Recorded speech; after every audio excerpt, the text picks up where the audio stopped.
You see how moist and juicy it looks, but it stays together and looks so fudgy. And the outside has a nice crisp crust. You won't find many brownies like this. Aloha everyone, this is Hawaii's Pickle Lady. Today I'm making fudge brownies.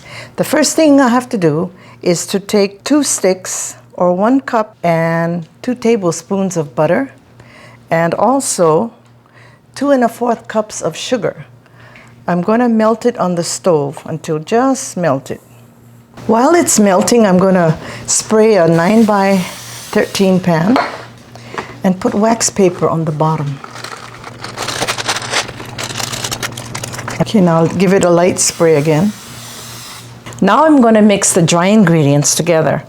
So this is 3/4 of a cup plus 1 tablespoon of cocoa powder, not the sweet kind, and 3/4 of a cup of flour plus 1 tablespoon, and 1 teaspoon of salt. So put that all together and mix it. Now beat in 1 1/2 teaspoons of vanilla extract.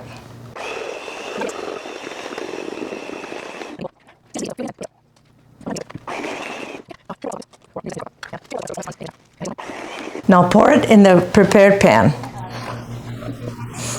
This looks really yummy.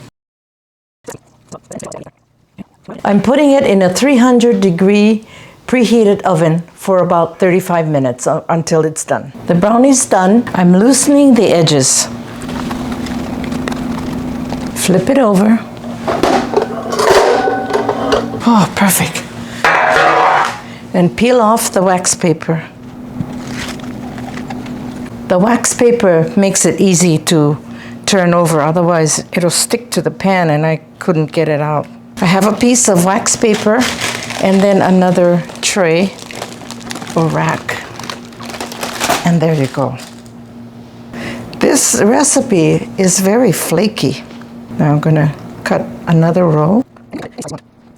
My grandson's already asking, can I cut it? Can I eat it? I said, wait, we're not quite done yet.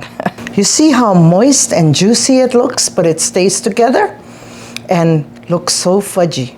And the outside has a nice crisp crust. You won't find many brownies like this. So you've got to try this. Now, if you like this video, don't forget to smash that like button. And aloha, mahalo for watching. See you on the next video.